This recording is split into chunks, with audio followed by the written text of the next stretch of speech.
Good morning, good evening, depending upon what part of the world you're in. If it's Friday, it is a CEO series where we bring together the most interesting people, global leaders, entrepreneurs, authors, innovators. Our guest today is Jamila Jordan, Theus, who is the head of motion pictures at Genius Entertainment. In this role, she oversees the development and production of feature films. She has successfully developed and produced an array of captivating television and film projects across various platforms such as Netflix, Disney Plus, CNN, TBS, OWN, and Fox. She's contributed her talent to a diverse range of programs, including the Emmy-winning talk series Turning the Table with Robin Roberts, YouTube Originals Best Shot, Netflix original series 7 Days Out, Paramount's long-running series Ink Master, and CNN thought-provoking documentary film Dreamland, The Rise and Fall of Black Wall Street. Jamila, welcome to the CEO series. Thank you. Such an honor to be here. I'm glad to have you here. We've known each other probably since 2008 and working at Martha Stewart. Hey, Martha, if Martha's listening. Yeah, right. From production assistant to head of motion pictures. How does that happen? Walk us through your career journey. It's I think about this too often. And one of the things I really like to lean in on is that I'm always open and I leave myself open to new possibilities, to new relationships. But yeah, well, starting back, we were an entertainment family. So early on, her mom was taking us. I have two brothers. We all were in the business. And so I was exposed to the entertainment industry as a kid. So I always knew that, the magic that was on screen, like there were hundreds of jobs that put all of that together. But professionally, I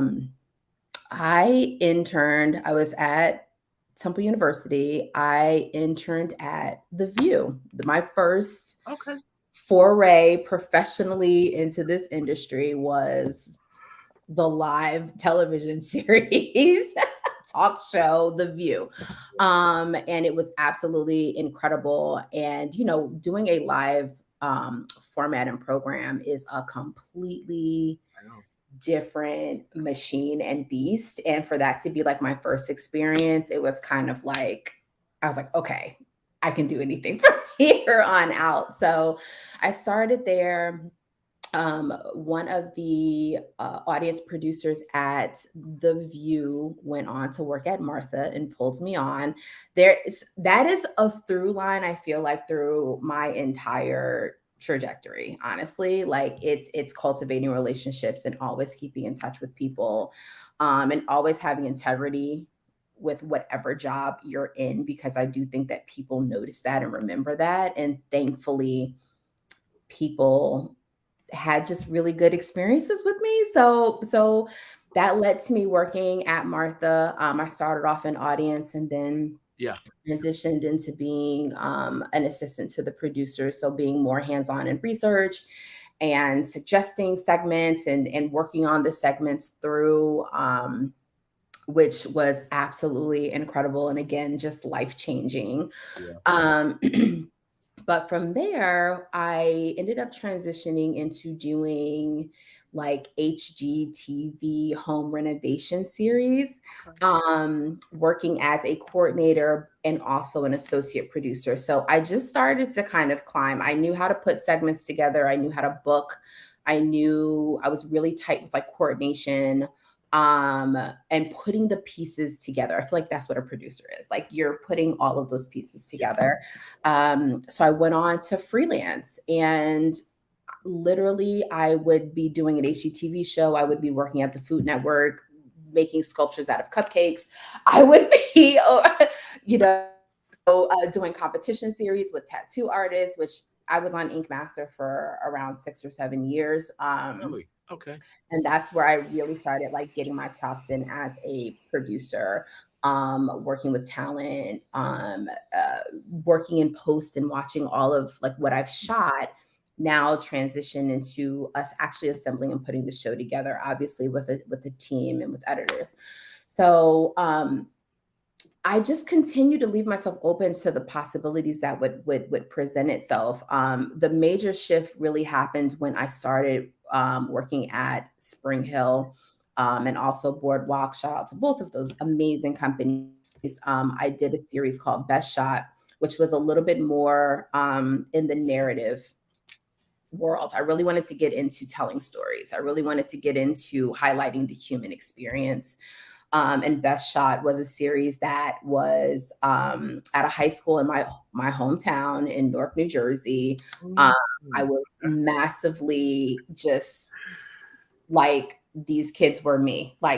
This was, not my exact story, but I saw myself and I saw my friends, and it was my world. And to be able to be a producer and returning to my hometown as a producer on that series was monumental. I could see them looking at me and looking at like, they're like, oh, you're a producer. You're here. You're the one that's kind of putting this together, obviously with the team, but it was me that they saw a mirror image of. And again, it was just really a really special moment in my life.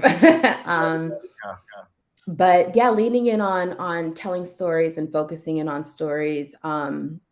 That's what got me into the narrative space. And I started doing other programming in that space, like 7 Days Out.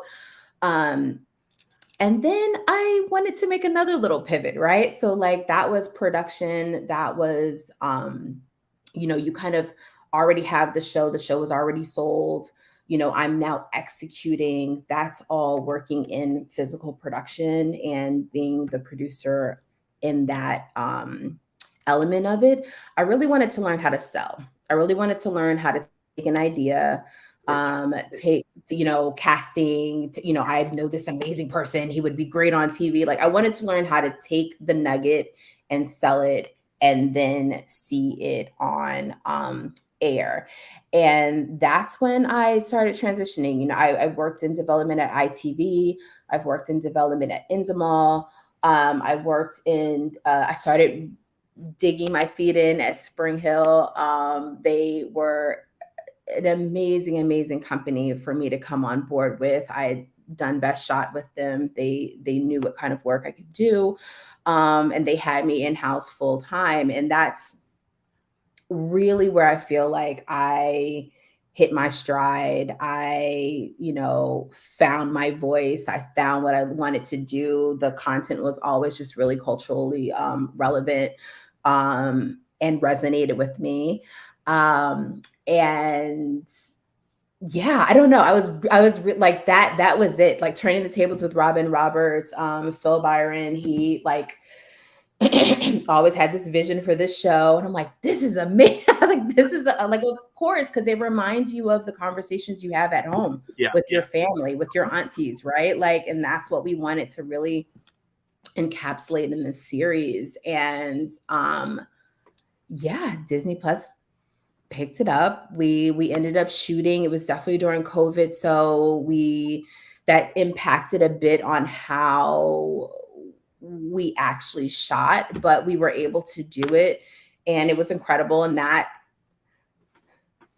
was my that's my Emmy for that series right there.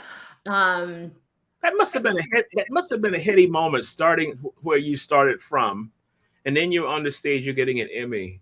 Am I dreaming? Is this real? I mean, it was all of that. That's exactly how, like, we were sitting there. And also like I like want to just to do it with the team that I was doing it with, like our showrunner Kadeen, amazing, like Courtney Whitaker, like just being with our team too and having that happen. It was like, I just remember turning to Courtney, I was like, oh my God, wait, they said us. Oh my God. Like, no, I got it is. Yeah.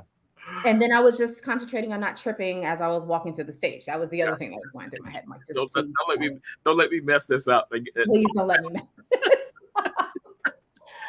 But no, it was really, but I kind of like really just fall back in on like it's the relationships that you build along the way. Like I can, there's a through line to even like the wacky jobs that I've had, right? I'm thankful for them, but there is a really specific through line through each of them that ties it all together. Even the transition into working in motion picture, you know, like going back before, like my brothers and I, like, we've all been in this business. You know, I've always been exposed to producers, lawyers, agents, you know, team members that have been really vital in this business, as resources, as, you know, just people that, you know, I can talk to, you know, if I do have questions. And I've never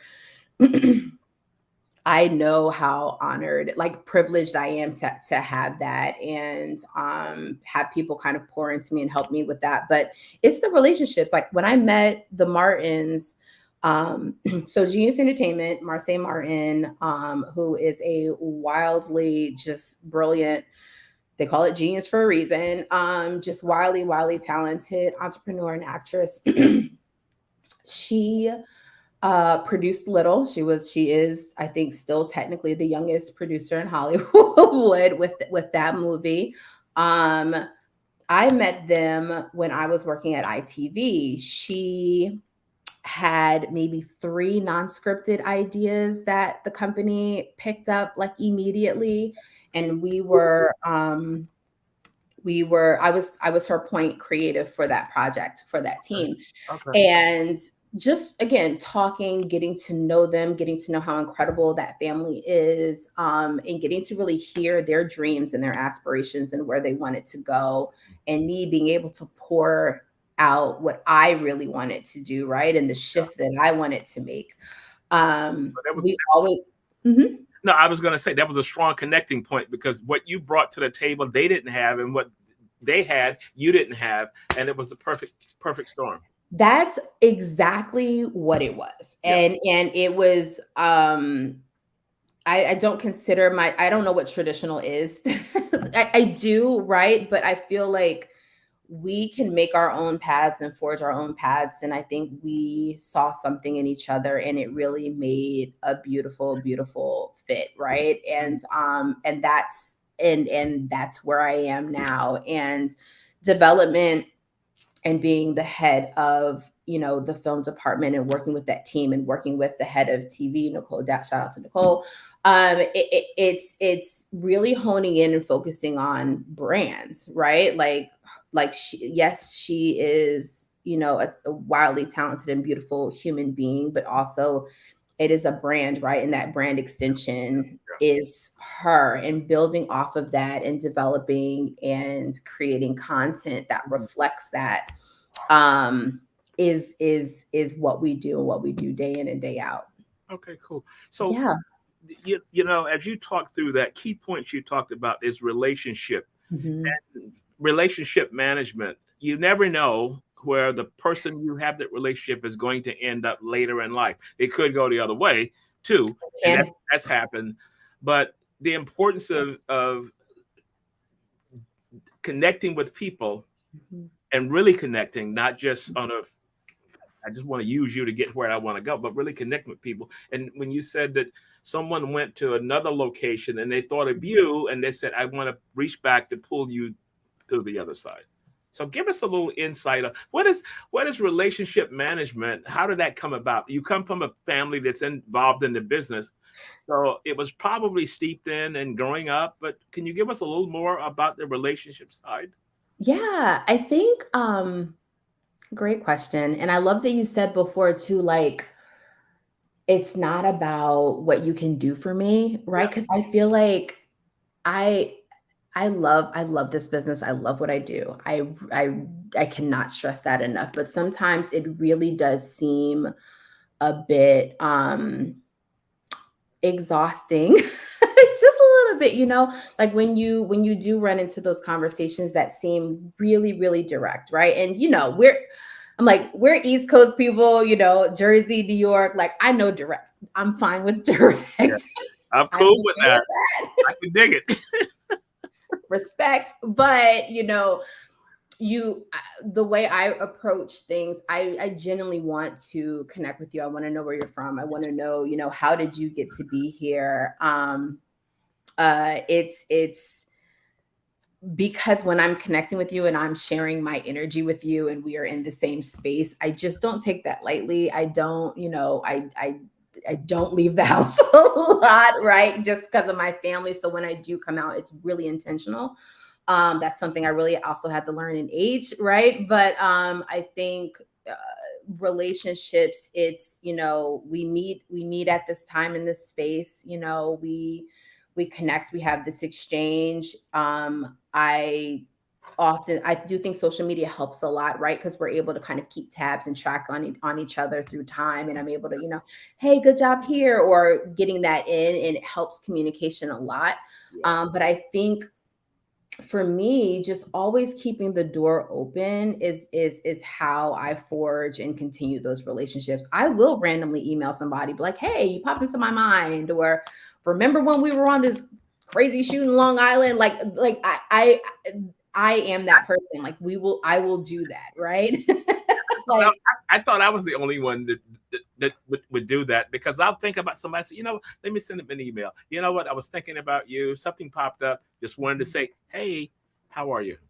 And that's nothing, right? Like not nothing, because it's actually really big, but the effort in doing that, or shooting a text or sending a message, so I always try to leave the door open. I always try to even when people do will randomly send me a message or asking for help or advice, I answer. I as long as I have the time and the bandwidth to do that, because I know coming up, that's what people have done for me. Mm-hmm. And again, it's talking to people and sharing what we all know, like that. There is enough room for everybody. That's just how I operate, whatever I can do to help is what I'm going to try to do. And, but that all goes on relationships and keeping in touch with people and being very open with what you can and can't do. And who you want on this journey with you. Cause that's what who do you want to, have with you as you're moving through, your career and your life. So, when you think about people that are in college and they have this vision of doing what I want to do, and they get out and they may run into a roadblock and they may change and say, I want to go do something else, and navigating and trying to keep that North Star. Your North Star was the family business. So everybody was in it, and you worked towards something, you as well as your brother, Michael B. Jordan, and was successful in doing that. What advice would you give to a recent college graduate or worker that's doing a job and you really want to do something else, but maybe because of financial considerations or family pressures or whatever it is, I can't just walk away from this. What advice would you give to someone? It's, I'm going to say this, and I'm going to also say it's not that you have to figure out your own way of doing it, right? Okay. But I am going to say do both. Okay. I'm going to say do both. Yeah. I think that there is always the job that you have for security, right? Like you're in this position for what it affords you, your lifestyle, like it is keeping you afloat. It may or may not be your passion. You may or may not change your mind and want to pivot and go into a different direction. But I think until for the most part, we all need to make that calculated risk, right? There are some people that totally jump out the plane. They jump out, they're like, I'm going to float, the parachute's going to work, I'm going to be fine. And they land, they stick the landing, and it's great and it works for them, right? Like that does happen. I think the majority of people need to not jump out that plane. Okay. Like we need to stay on the plane. We need to figure out what's going to happen. And I say that to say, if you want to go into writing, it's taking a writing course while you're in your 9 to 5, right? It's going to the networking events, it's connecting, I am such a huge fan of masterclass. Like if it's something that you're curious about, and you can take a course and really see what it's like. And I'd also say, like, dip into your circle, right? Like, who is in your immediate surroundings? Who has a friend of a friend who can put in a good word for you that will let you shadow? I remember shadowing an editor on one of the daytime series well before I started in anything. I also shadowed at a news station as well, but like shadowing too, really gives you, if you have no connection to that world whatsoever, it really gives you like some powerful insight onto if your personality might thrive in this space or not, if it might resonate with you or not. So my advice, and especially in college too, right? Like I know you're trying to like figure out like the time management and the schedule and getting into class. Like, yes, that is all a thing. But also I think people are massively they're excited by college students because the passion is there. They are young, they want the experience, they're eager for that. And I think, professionals see that and they want to be able to reach back and pull someone in. So taking advantage of that, taking advantage of your alumni circle, right? Like there's always that alumni community that is from your college that walked the same path that you did, finding that person that is in the field that you want to do and asking for mentorship, asking for advice, asking for, again, a shadowing opportunity. You never know if you don't ask. I actually feel like I gave a couple of nuggets in there, but yeah, like that's what I would try to do, like. You know what I thought about? My father would always tell me, he said, ask for anything you want. He says three options. They're going to say yes, no, or maybe. If you never ask, the answer is no. But we're always so afraid of no. And it's like, I get it. I don't like being told no. I actually really can't stand it. It actually really bothers me. But right? Yeah. But go ahead. People figure it out, right? Like, and even if it is a no, I've also found out that it's probably a not right now.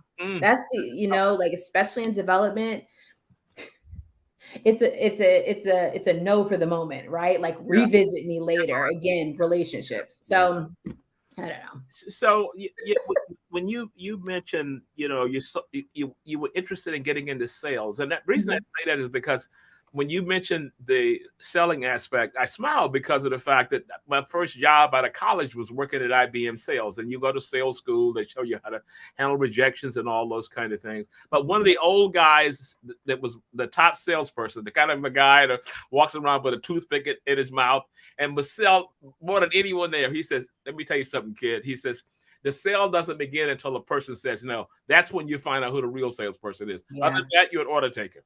I never forgot that. And I'm now never going to forget that too, because he's right. And I think that is the interesting thing in development, right? Like it's turning the no into a not right now. It's learning how to make the pivot. It's like, okay, well, what about this isn't resonating? What about this isn't right? What if we did this? What if we did this? And just tweaking it and playing with it.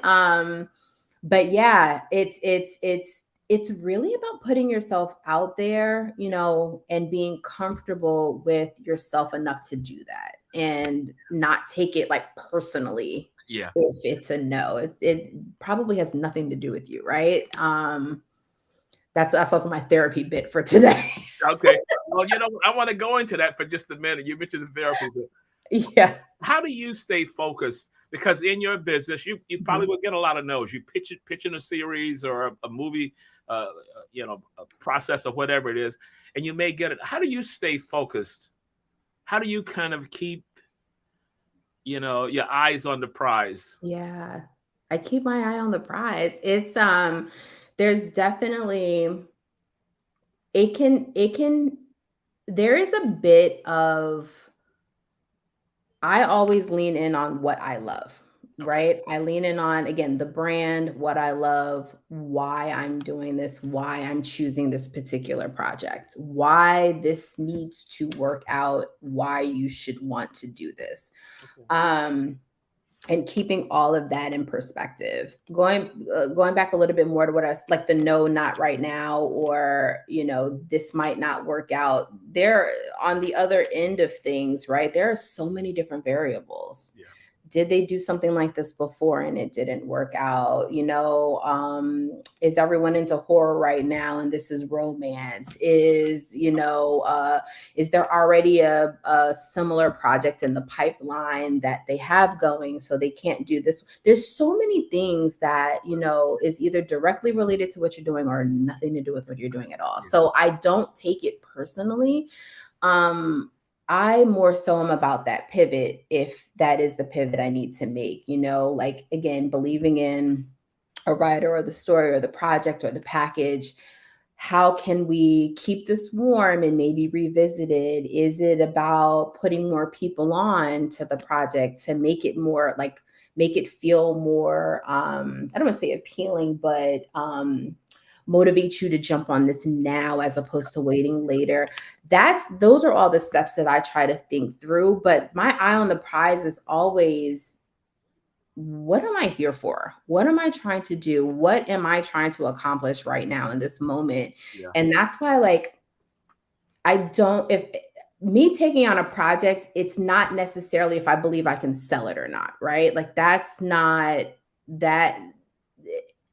definitely a factor, but that's not the main factor. Like, if I believe in the team that's coming in, if I believe in the message that's being said, there's always something to exposing that and putting that in the universe and really just seeing what comes from that too. Again, it definitely is about the sell, because that's my job. It is to get things, out there and made. That breaks into numbers. I mean, yeah, that is the job. But at the same time, I also never want to underestimate what exposure can do. I never want to underestimate, again, those relationships, who we're meeting when we're taking things out. Like, those are all things that kind of play in my mind. And it goes back to, what are you selling? What are you doing? Okay. So yeah, that's the purpose. It's always like what am I actually trying to do? And how do I recalibrate so that I'm always tackling that? Mm-hmm. Mm-hmm. So let's go back into your life a little bit. So, major influences of mentors that you've had. Yeah. Ways there that maybe you can call up and they give you a good talking to. As my grandmother would say, you need a good talking to, and it kind of picks you back up. Talk us through some of the, if you can share, share, of people that's been instrumental in getting you to where you are now. And we all have that. We do. We definitely do. And by the way, also, mentorship is, I think, it's you pulling from who you have in your orbit and who is around you. I think for a very long time, I thought of mentorship as the elder who's been in the business for 60 years and they've been here and there and there and there. Like, I've always thought of that as mentorship. Yeah. But I get mentorship literally from my husband. I get mentorship from my parents. I get mentorship from both of my brothers are in the industry. Like, it's Mike, but Khalid is also a TV exec over at Macro, right? Like, what I get mentorship from my girlfriends. I am so blessed. I have an amazing group of girlfriends, who some are in this business, some are not, right? But I always pull in on the advice and who I need that sounding board to be at that moment. So mentorship really, I have a collective, professionally, there are managers, there are, agents that have been in my life for over 20 years, right? Like that, I just immediately call. It can't be 20 years. You can't be. No, I'm just teasing. Yeah, it's been 20 years. It's been okay, between 15 and 20. I thank you for that, though. I see what you did there. Yeah. Thank you. 2008 was when we met, 2008. So that's what, 14, 15 years or something, whatever. Ooh-wee. But look at you now. Ooh, wait, time goes, but it is that, like I'm thankful I have that. And my just putting a button on that, it's like, use what you have in your tool belt. Use your resources that you have to you. Don't always feel like something's super unobtainable because you don't know the direct, CEO or director or, showrunner here. Who do you have access to that can provide insight whenever you get stuck, whenever you are trying to negotiate or trying to make the pivot in your career, and you just need somebody to give you that sound advice? Like, those are people that are in your lives every single day who you trust. Obviously it helps if they're already on the path of where you're trying to go, but that's who I dip into. I have a pool that I just lean in on, and I'm happy to be in other people's pool too, right? Like, some people would consider me to be a mentor, right? So it goes both ways. Yeah, that's how I view it as a whole. I have a collective. So you mentioned get stuck. We all get stuck Mm-hmm. at some point in time, and having that sounding board. Mm-hmm. And you've had that throughout your career. So you when we first started talking, you talked about the family business. Your family business is film. Yeah. Which is pretty cool. And sometimes you'll see people come back into family business. I don't want to do that. I want to go try something else. Mm-hmm. Boomerang and come back to that. So, and coming up in the family business, everybody was on board to learn about film, TV, production, and all of that. Mm-hmm. Dinner table conversations. Mm-hmm. Yeah, it's interesting. Like, I say family business. It's okay.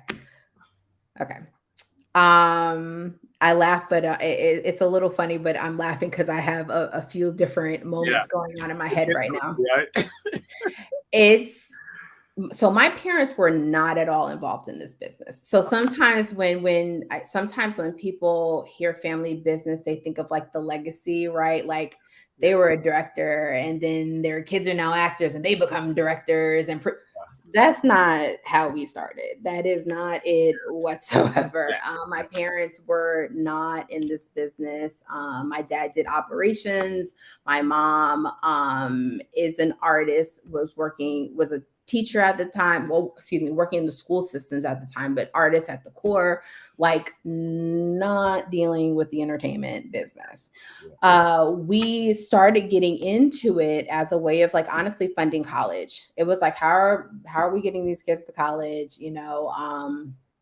Somebody saw Mike at a doctor's appointment. They're like, "Oh, your kid's cute. You should think about doing this." And my mom honestly put the time in. She figured out how to get his headshots. She figured out what agencies and management companies to send those to. She figured it out on the fly. Like, she figured it out. At the time it was Backstage Magazine, okay, and she would go through and see who was hiring and what those auditions were. So it was a lot of elbow grease in the beginning. So yeah, I remember, coming from school, mom would pick us up. We would go over to New York. Somebody had an audition. We would all go together because that's just how the carpool worked out, right? So no matter who was going on that audition, we were all in the car. Yeah. So, and then same way of being on set, if we could miss school or depending on how it was, just again to get that experience. I remember Khaled my youngest was on Sesame Street, and I have to find this clip, but I'm like walking across the street on Sesame Street. I'm an extra, but still, I was on Sesame Street. Yeah. But because he was a bird cateer, he was a count cateer, he was the one that was working at the time, but I had the flexibility to be on set with him that day. So that's really how all of this started. Wow. I was more of what's that person, that's telling people to stop and do it Yeah. again? I was like, what's he doing, or what's she do? Like, I Yeah. was more looking at the That people. sounds interesting. Yeah, I like what they're doing. Yeah. Yeah. Like, I don't want to say the line 50 times. I want to tell you to say the line 50 times. Yeah, that's Yeah. kind of Yeah. how things shifted. Um, but I mean, but also that's just where it kind of was at the time. I'm not an in front of the camera type of Yeah. person. I like to be behind the camera. Yeah. um so starting off as an industry, and the family business and being in this, it's because that's how we started. Mike continued to work, and obviously there are highs and lows in that, just Yeah. because again, it's the business. Yeah. Like, certain roles are in right now, certain people are working. That's kind of like how you see the trends go. Yeah. Same thing with Khaled. There were moments where he was working all the time, and there were moments where he it slowed down.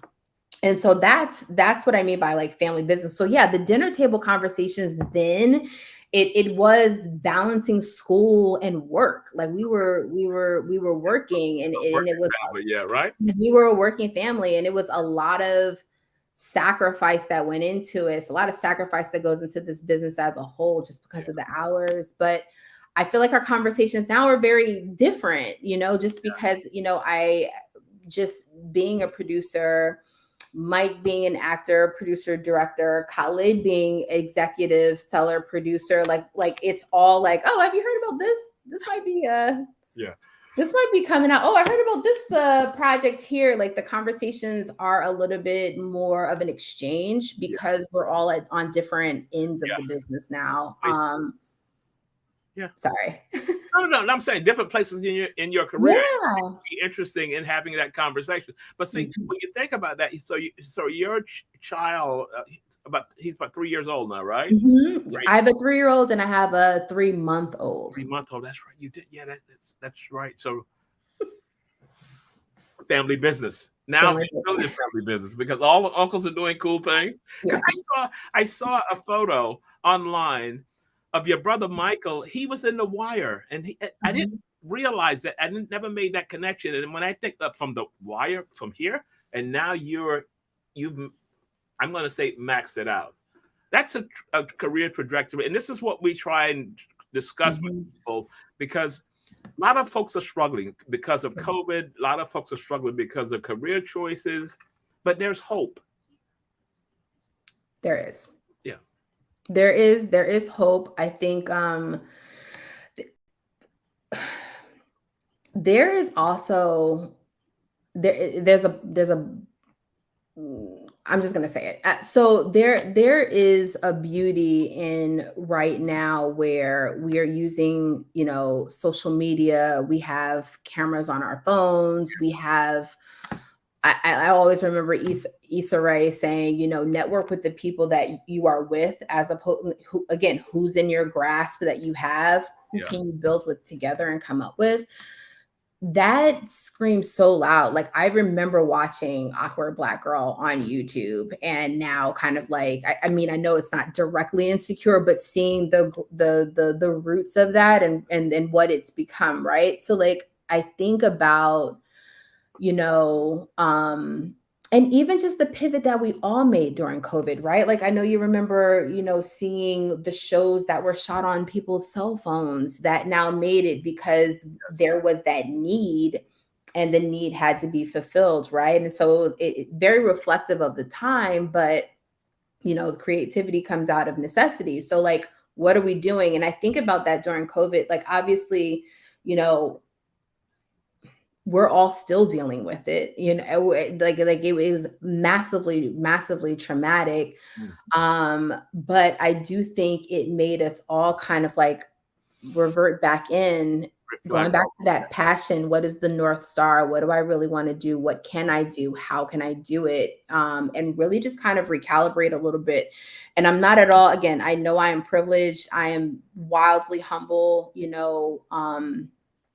at where I am, but also at the same time, I do see how people changed and tried to make a way and tried to put smiles on people's faces and tried to, you know, really make the best out of a really, really terrible, terrible situation. And you saw how that ripple effect kind of happened. And so, you know, COVID aside, right? Like, what do you have at your resource? What can you create? What can you do?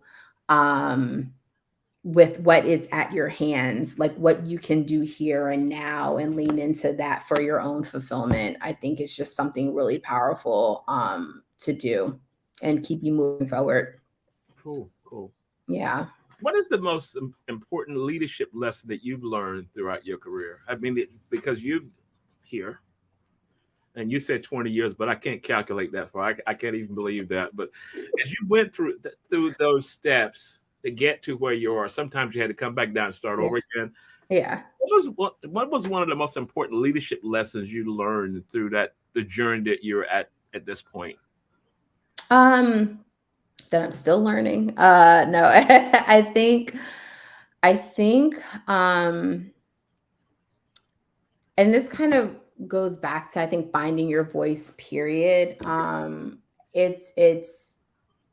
It's okay to know who you are and what you're powerful with doing, where your power is, what you can do, and what you need to improve on, right? Like, it's not always, I used to think I had to be the smartest person in the room. I had to know absolutely everything. Someone's going to ask me my mind used to go on a spiral. Okay. Like, and it was stressful. I had anxiety. I'm like, this is too much. But it's not about that. I do think it is about assembling really strong teams. I think it's about, you know, finding what people are really passionate about. I don't want to write. I'm like, I don't want to write. I do not want to be a writer. I want to find the person who eats, drinks, sleeps writing. You love this. Yeah. And I want to work with you and collaborate and pull together. Right. Okay. Like, I don't want to act like I can do, you know, DP and photography. I can't. I know what's lit and what's not lit. Right. Like, there's so many shades in between, but I rather find the person that is what they love to do. And I want to bring all those people together. Right. So, like, leadership to me is not necessarily thinking you have to have the answers for everything. You don't. But building that team and leaning in on people and knowing how to get those answers, that is it. No one's expecting. And again, it was like this. I don't know where it comes from. Like, I love that everyone's calling it imposter syndrome now. Like, we've always been dealing with it. Now there's a name. Great. But it is a little bit of like, I don't know the answers, but I know I'm going to get these answers. I know I'm going to find the answers, and really knowing how to do that and who to lean on to get that, I think is how I view leadership. And trusting the people you bring together. So I said, you're wise beyond your years. So here's what, because I do a lot of leadership development, and one of the things I always tell aspiring leaders or leaders, the best phrase you can learn as a leader is to say, I don't know, but we can figure it out. That you're wise beyond your years, that you pick that up. Because I deal with senior people, board members, and they always want to be the smartest person in the room, which causes dysfunction inside of a team. It does. Yes. It does. And also, like, getting out of the way too, right? Like, if I hired you for a job, I'm gonna let you do your job. Like, it's the same thing. If you're bringing me on, let me do what you brought me here for. Like, that is the whole, like, leaning in on your power and leaning in on your voice and what you love to do. That's why you were brought in, and trusting that and trusting other people to do that. Obviously, there's always, you know, the instances where you have to do the check back ins and bring them back in. Like, that happens, right? But ideally, when you are working with people of like mind, you know, and when I say like mind, I mean getting the job done. I appreciate all various thoughts and ideologies, but when I say like mind, I mean work integrity, getting the job done, getting us over to the finish line. when you're there and that juice is going, it's like it's the best feeling in the world, you know. It is literally like lightning in a bottle. So yeah, that's, I don't know, that's just how I'm collaborative though. I again, I like relationships. I like working with people. I like hearing, how did you get to that? You know, like not in a bad way, but literally, how did you come to that? Because Yeah. walk me through your thought process, because it would not have been mine. See, that's my favorite phrase. Walk me through your thought process. How did you arrive at that conclusion? Mhm. So I'm listening to you and I'm thinking, well, you wise beyond your years. Now, I also say that to my 3-year-old. Okay. Okay. What made you do that? But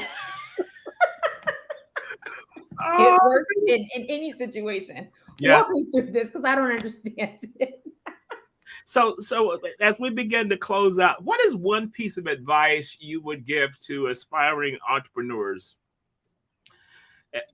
If there's one piece of advice, a North Star kind of statement, what would that be? Or statements, you know, staying focused, whatever it would. What would that be? Yeah. I really think it's, and I'm going to say this, and I'm telling myself this and saying it to everybody, and it's something we always have to kind of come back to. I think it's to just do it, right? Like, I think a lot of the times we make up all of these scenarios, and it has to look like this, and it has to be like this, and this isn't the right time, and it's never the right time. We kind of start to put all of these extra circumstances on whatever it is that we're trying to do. And I think with entrepreneurship, it's not always you're going to be, you know, single-handedly the most successful person instantly, right? I think people have that idea. Yes, again, it does happen. There are people that do, it's their first time out the gates, they Yeah. made it, they're done, never have to work again. Yes, that happens. Again, not the most likely thing, right? We have to learn by trial and error. And I think sometimes the practice of doing it, um, the exercise of doing it, it gets you comfortable. It gets you start to build confidence. You're able to say, let me not go left. I Yeah. went left last time. Let's try to go right. And it's that trial and error that you only know if you do it, and no matter what that looks like. So I think just putting one foot in front of the other, no matter how small it is. You know, if you want to be an author and a writer, try to write a short story. How does that come out? How did that turn out for you? What did you want to change? What did you want to lean into? Let some people read it. What resonated with them? What do you love most? And then, are you expanding on that, or do you want to try something else because you've tried that? I think it's starting where you are. No matter what it is, just starting where you are and trying it on maybe a smaller level, right? Just to give yourself that practice. And then you're able to learn from that. And then I think expand and build off of that a little bit more. Yeah. I'm going to ask you something, but it relates to what I'm picking up from you. Are you teaching a course or adjunct at a film school or something like that? Because I think you'd be pretty cool as it relates to that. No, I'm not. I'm open. Yeah. I welcome all possibilities, but no, I'm not right now. Okay, let me work through my Okay. connections, the few I have Yeah. in business, but I'll see what, because I think the story you tell for someone that's trying to get into the business, and there's roadblocks upon roadblocks upon roadblocks, but when you came back to the just do it and figure out a way to do it, because you're going to always run into those roadblocks. I think lots of times we can give back to students. I do 2 sessions at a school in Dubai as well as Howard University in Washington, and it's good to kind of let it out for starry-eyed. Mhm. I want to be Hollywood, and I want to do. Oh, calm down. There's steps. There will be times that everything goes wrong. Yeah. Yeah. It's a lot of steps. It's a lot of steps. It's a lot of sacrifices. it's a lot of work. It is. And that's not to discourage anybody, right? Like, I don't ever shy away from work, but I do think, like you said, there are instances where I think people think it's supposed to be immediate, because a lot of things are immediate. Like, we have instant gratification with our phones all the time, right? But I think that somehow is translated into their idea of what success is, and something that I had to learn too, right? Like, it is definitely a path that you have to, go down, and it is about that pivot. It might not work out now. It might not work out, like, but how are you still staying in it and just going a different route? But maybe, you're not on the main road, but you're on the side road, but you're still moving forward. And I think keeping all of that in mind is just really, really important. Because as long as you are doing something, and again, it's passion led, it's in your heart, it is moving you forward. I just want people to feel good in their skin, feel good about what they're doing. I really can't say that enough, right? Like, I want people to feel fulfilled and whole, and again, hopefully you can get paid to do that. But if not, you're finding a way to get that feeling. But yeah, those are my thoughts. That's what I'm on. That's the path I'm trying to stay on. Nuggets that you dropped on us this morning. Jamila, thank you so much for being a guest on the show. And what time is it in LA now? It's about to be 7. 7. Oh, I didn't know that. I was thinking maybe you were in New York, but that's cool. Thank you. No, this is such a pleasure. I appreciate it. This was so much fun. Thank you. Thank you. Thank you. Yes. Hang on as we close out, and we're going to come back to you.